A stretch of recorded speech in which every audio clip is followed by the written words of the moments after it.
Hi friends, welcome back to my channel. My name is Vijay and I hope you guys are doing well.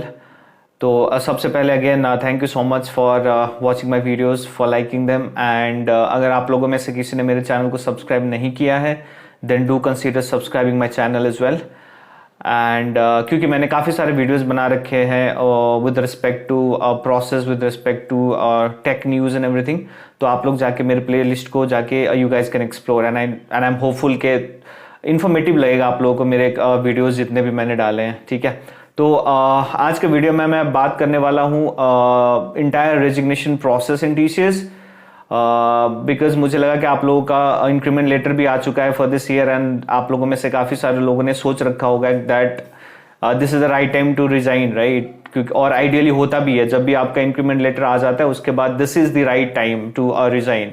ठीक है, तो सबसे पहले तो again best of luck for you guys, जो भी आप लोग ट्राई कर रहे हो। I hope you guys find an offer as soon as possible. ठीक है, तो मैं ब्रीफली बताऊंगा पॉइंट के हिसाब से और अपार्ट फ्रॉम दैट मैं अपना कुछ पर्सनल ऑब्जर्वेशंस भी उसमें ऐड करूंगा। तो चलो फिर स्टार्ट करते हैं। नंबर वन, सबसे पहले तो आपके पास एक ऑफर होना चाहिए। मैंने काफ़ी सारे केसेस में देखे हैं और पढ़े भी हैं कि कितने लोग विदाउट ऑफर भी रिजाइन कर देते हैं और उसके पीछे काफ़ी सारे रीजंस हो सकते हैं, राइट? मे बी आप काफ़ी डेस्परेट हो, या तो दूसरा रीजन ये हो सकता है कि मे बी आप जिस प्रोजेक्ट में हो वहाँ का वर्क कल्चर इन्वायरमेंट ज़्यादा ही टॉक्सिक हो गया हो, राइट? ये भी हो सकता है कि आपके अपने कलीग्स के साथ या तो मैनेजर या तो सुपरवाइजर के साथ कुछ आर्गुमेंट हो गया हो and you are not able to work, है ना? काफ़ी सारे रीजंस हो सकते हैं। तो बट देन मैं पर्सनली रिकमेंड नहीं करूँगा because without an offer resigning थोड़ा सा रिस्की हो जाता है। तो ideally yes, you should have an offer in your hand before resigning. दूसरा, आइडियली ये बोलते हैं, ये कहा जाता है कि पहले तो आप अपने सुपरवाइजर से बात करोगे, मतलब basically you should inform him, इधर या तो आप पर्सनली मिल लो अगर आप ऑफिस में हो, या तो आप कॉल पे इन्फॉर्म कर दो।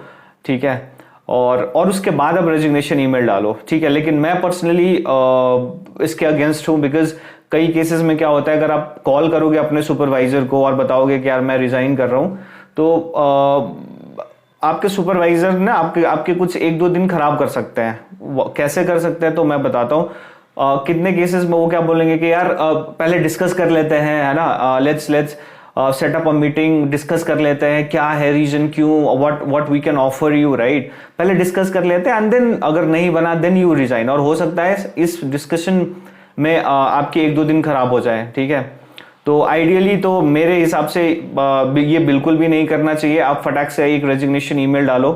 ठीक है, और रेजिग्नेशन ईमेल थोड़ा सा पॉजिटिव नोट में डालना है, ऐसे नहीं कि मतलब उतना ऑनेस्ट भी नहीं होना होता है, राइट? के जो भी पर्सनली आपके जो भी रीजंस है छोड़ने के वो नहीं मेंशन करते हैं। बेसिकली थोड़ा एक पॉजिटिव नोट में एक रेजिग्नेशन सैंपल जो आप कहीं से भी गूगल कहीं से भी उठा के डाल सकते हो, चिपका सकते हो, राइट? तो आप पहले तो ईमेल डाल दो और ईमेल डालने के तुरंत टॉक टू द सुपरवाइजर। ठीक है, क्या मैंने ऐसे ईमेल डाल दिया है, तो फिर क्योंकि क्या होता है ना, उसके बाद आप जब भी ईमेल डालोगे तभी से आपका वो टाइमर स्टार्ट हो जाता है, तो उस पर आपके दिन खराब नहीं होंगे। ठीक है, तो ये मेरा पर्सनल ऑब्जर्वेशन है।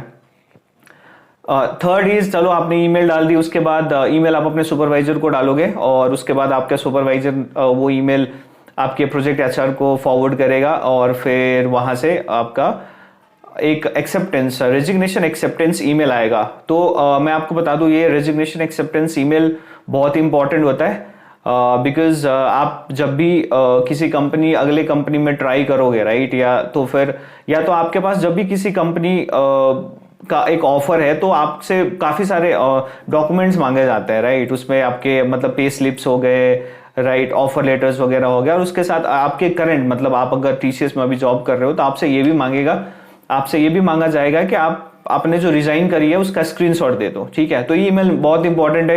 या तो आप इस ईमेल को अपने पर्सनल ईमेल आईडी पे भी फॉरवर्ड करा सकते हो एचआर से बात करके, इधर नहीं तो आप सिंपल सा स्क्रीनशॉट लेके भी रख सकते हो, राइट? और उसको आप फॉरवर्ड कर सकते हो जहां भी आपको जरूरी हो।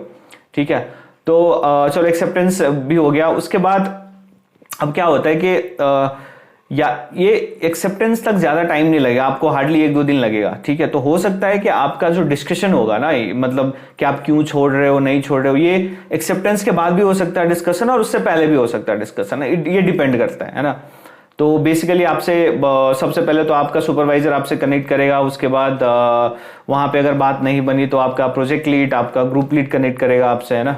तो बेसिकली यही पूछा जाता है कि क्या रीजन है, कहाँ पे इम्प्रूवमेंट हो सकती है, what do you require to stay, है ना, और कंपनी से आप क्या एक्सपेक्ट कर रहे हो, राइट। तो बेसिकली मोटा मोटा या तो आपको, अगर आपकी अच्छी खासी डिपेंडेंसी है प्रोजेक्ट में, आप अपने डोमेन में, टेक्नोलॉजी में एक्सपीरियंस के हिसाब से अपने टीम में आगे हो, देन डेफिनेटली सबसे बड़ी चीज़ जो ये बोलते हैं that is onsite opportunity, ठीक है। और ऑन साइड अपॉर्चुनिटी लेना ना लेना that is up to you, but then मैंने अपने पर्सनल ऑब्जर्वेशन के हिसाब से ये देखा है कि दैट इज़ वेरी रिस्की, बहुत ही रिस्की होता है, क्योंकि कुछ सर्टनटी नहीं होता है, राइट। तो अगर आप लोग कुछ डिसाइड कर रहे हो then it's up to you, है ना। और ऐसे भी नहीं है कि नहीं मिलता, लेकिन मैं आपको बता दूं काफ़ी केसेस में नहीं मिलता है एज कंपेयर टू जिन जिन में पॉजिटिव केसेस होता है, ठीक है। तो चलो इतना हो गया, आपका डिस्कशन वगैरह भी हो गया, आपके रेजिग्नेशन एक्सेप्टेंस ईमेल भी आ गई आपके पास। उसके बाद कुछ नहीं होगा, आप अपना जो आपका 3 महीने का नोटिस पीरियड है वो आप सर्व करना स्टार्ट कर दोगे। चीज़ें थोड़ी सी हल्की हो जाएंगी, लेकिन हल्की होने के लिए मतलब चीज़ें in the sense workload, right, वो कम होगा, लेकिन उसके लिए आपको इंटेंशनली कम करना पड़ेगा, क्योंकि अगर आप कम नहीं करोगे तो मैनेजमेंट और तो बिल्कुल वैसे ही आपसे ट्रीट करेगा। वो आप जब भी उससे कनेक्ट करोगे आपको ये बोला जाएगा कि till the last day you should work, आपके जो भी रोल्स एंड रिस्पॉन्सिबिलिटीज है वो आपको फुलफिल करनी पड़ेगी। तो यार देखो, ये आप पे है, अगर आप करना चाहते हो, if you are that much sincere, then उससे अच्छी बात कुछ नहीं हो सकता। लेकिन अगर आप वो नहीं करना चाहते हैं तो फिर थोड़ा सा इंटेंशनली काम करना मतलब थोड़ा कम कर दो, ठीक है, क्योंकि इसी को एक हनीमून पीरियड बोला जाता है, तो obviously you should enjoy that period, ठीक है। उसके बाद आपके नोटिस पीरियड सर्व होने पे बेसिकली अगर आपकी डिपेंडेंसी है, अगर आप कोई सीनियर रिसोर्स हो अपने प्रोजेक्ट में, अपने टीम में, देन एक केटी सेशन होगा। हो सकता है आपके रिप्लेसमेंट में कोई दूसरा बंदा हो सकता है, लैटरल हायरिंग से बाहर से कोई लेके आए, या तो हो सकता है इंटरनल बेंच से कोई लेके आए, या तो हो सकता है काफ़ी सारे केसेस में आजकल तो यार फ्रेशर्स को बिठा देते हैं, 8-8, 9-9, 10-10 साल के ईयर्स ऑफ एक्सपीरियंस के लोगों को रिप्लेसमेंट के तौर में एक फ्रेशर्स डाल देते हैं, ठीक है। अब ऐसे ही चलता है टीसीएस में। तो हो सकता है कि आपको कुछ केटी सेशंस वगैरह भी देने पड़े, केटी बोले तो नॉलेज ट्रांसफर, उसके सेशंस भी देने पड़ सकते हैं आपको। तो यार वो तो थोड़ा थोड़ा करके आप ना जैसे तैसे करके कर ही लोगे, ठीक है। अब आता है, चलो आपका मतलब 90 डेज के नोटिस पीरियड में आपके कुछ 70-75 डेज हो गए, राइट। तो कुछ तकरीबन आप लगा लो 2 हफ्ते के आसपास, 15 डेज 14 डेज, जब भी आपका लास्ट वर्किंग डे से बचेगा ना, फिर आपको एक ईमेल आएगी एमएमटी रेज करने के लिए, ठीक है। तो एमएमटी रेज करने के लिए बेसिकली इसमें पर्पस क्या है कि आपके पास आपको जो भी एसेट्स असाइन हुए हैं, राइट, चाहे लैपटॉप ले लो, लैपटॉप बैग्स ले लो, आईडी कार्ड वगैरह ले लो, उन सबको आपको रिटर्न करना पड़ेगा, ठीक है। एंड पहले तो ये भी ऑप्शन था कि आप घर बैठे शेड्यूल कर सकते हो कि कोई थर्ड पार्टी वेंडर आके आपसे आपके एड्रेस पे वो पिक करके आपको ऑफिस पे डिलीवर कर देगा, राइट। लेकिन अब वो ऑप्शन खत्म हो चुका है, मुझे आई थिंक तकरीबन साल भर हो चुका है। अब टीसीएस ऐसे नहीं करते, you will have to go to office personally, आपको जाके फिजिकली सबमिट करना पड़ेगा, ठीक है। तो एमएमटी रिलेटेड जो भी चीजें हैं ना, ये थोड़ा आप लोग ध्यान से देख लेना, बिकॉज इसमें काफी सारे कॉम्प्लिकेशंस होते हैं काफी सारे केसेस में, राइट। तो मैं तो ये रिकमेंड करूंगा कि आप अपने जो भी आपका सेपरेशन एचआर होगा, तो आपका सेपरेशन, आप बोलोगे सेपरेशन एचआर कहाँ से पता चलेगा, तो आपको ऑब्वियसली एक ईमेल आएगी कि I am your separation HR और I will guide you for smooth resignation till your last working day in the organisation, ठीक है। ऐसे करके एक सैंपल सा ईमेल आएगा, तो आपको वहां से पता चल जाएगा, ठीक है। और एमएमटी रिक्वेस्ट के लिए बेसिकली आपके सेपरेशन एचआर से भी ज्यादा आई थिंक इट्स इंपॉर्टेंट कि आप अपने मैनेजर और सुपरवाइजर से टच में रहो। आपको जो भी अपने अल्टीमेटिक्स में अपने वहां पे जो भी दिख रहा है, राइट, उसका स्क्रीनशॉट वगैरह लेके सब कुछ हैंडी रखो, ठीक है। और जो भी क्वेरीज है, इट्स बेटर कि आप पहले ही क्वेरी को ना रिजॉल्व कर लो, आप बात कर लो कि यार मेरे में ये प्रॉब्लम है, मेरे में ये चैलेंजेस है, मेरे में ये नहीं दिखा रहा है, तो इसका क्या सोल्यूशन है, रादर देन कि अगर आप इसको लास्ट मोमेंट तक रखोगे ना, तो काफी सारी दिक्कत होती है एक्चुअली, ठीक है। तो हाँ, एमएमटी रिक्वेस्ट हो गई। उसके बाद जैसे मैंने आपको बोला, एक सेपरेशन एचआर आपको एक ईमेल करेगा जिसपे कुछ रिटायरमेंट किट्स वगैरह भी होंगी। तो रिटायरमेंट किट्स में काफ़ी सारे डॉक्यूमेंट्स होते हैं, उसमें सबसे ज़्यादा इंपॉर्टेंट है पीएफ वाला। तो आपसे पूछा जाएगा कि क्या अपना PF existing PF account transfer करना चाहते हो या तो आप उसको क्या बोलते हैं विड्रॉ करना चाहते हो, ठीक है। तो आप उस हिसाब से आपका जो भी डिसीजन है उस हिसाब से फॉर्म वगैरह फिल करके आप दे दोगे। और फॉर्म फिल करने के साथ ये लोग एक सैम्पल फॉर्म भी देते हैं, तो आसानी रहता है, ऐसे कुछ कोई एलियन सा डिटेल्स नहीं होता है फिल करने को, ठीक है। और फिर चलो आपका आ गया, फिर क्लोज टू तकरीबन अब मान लो आपके 2-3 दिन ही रह गए, मतलब 2-3 डेज ऑफ योर ऑर्गेनाइजेशन, ठीक है।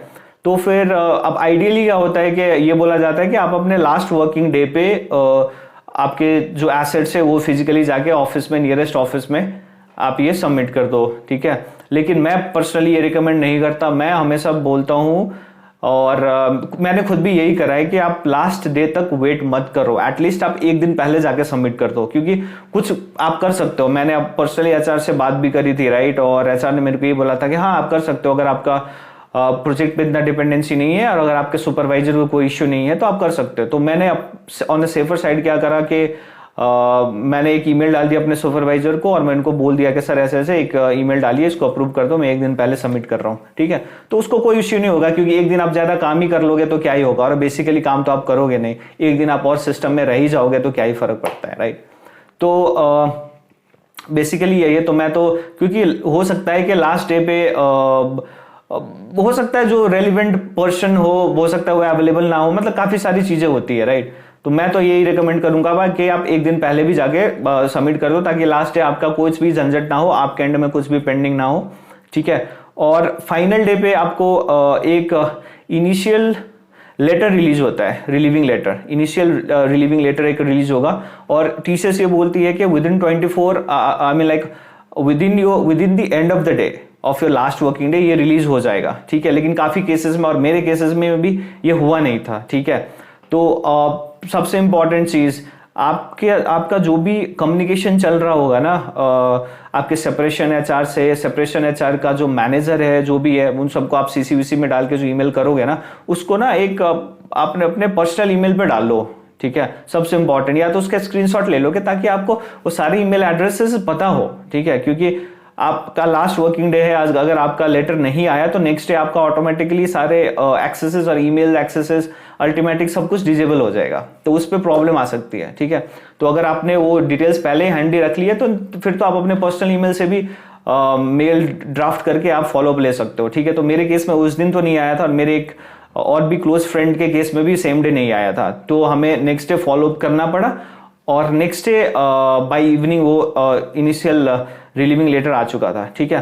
तो ये है मोटा मोटा सारा प्रोसेस। उसके बाद एक एलुमनाई पोर्टल भी होता है टीसीएस का, जिसपे आप एनी टाइम लॉग इन करके आप अपना ट्रैक कर सकते हो कि आपका फुल एंड फाइनल सेटलमेंट कब आएगा, जो एक क्लेम करते हैं 45 डेज में। लेकिन मैंने अपने केस में भी और काफी केसेस में देखे कि इतना टाइम नहीं लगता, हार्डली टेक्स लाइक 30 दिन के अंदर आपका सैलरी और वगैरह जो भी है, जितना फुल एंड फाइनल सेटलमेंट के साथ आपको अमाउंट क्रेडिट हो जाएगा, और वो पीडीएफ में डॉक्यूमेंट भी आपको फॉरवर्ड हो जाएगी। और फिर पीएफ ट्रांसफर का जो भी सिस्टम है वो आपको पहले ही बता दिया जाता है कि आपको ऐसे ऐसे करना है, और आपको जब भी कोई प्रॉब्लम हो, ठीक है, तो एक जैसे मैंने आपको बोला कि एलुमनाई पोर्टल है टीसीएस में, उस पर आप लॉग इन करके लॉग क्रेडेंशियल्स ये लोग शेयर कर देते हैं, ठीक है। लॉग इन करके आप अपना क्वेरी उनको पुट करो, सबमिट करो टिकट, और वो उस हिसाब से फॉलोअप करके आपका क्वेरी का सॉल्यूशन वगैरह इनके हिसाब से रिकमेंडेशन वगैरह ये दे देता है, ठीक है। तो ये एक्चुअली बहुत ही अच्छी बात है कि they have an alumni portal, जिससे आप, और जो एलुमनाई पोर्टल में आपका एक्सेस कभी नहीं जाएगा, आप जब भी आपको कुछ भी जरूरत है तो देन यू कैन कनेक्ट। तो ये बहुत ही अच्छी बात है। तो ये था बेसिकली प्रोसेस रेजिग्नेशन का। तो again best of luck for you guys जो आप लोग ट्राई कर रहे हो अगर जॉब चेंज का, and again thank you so much for watching my video. Thanks again.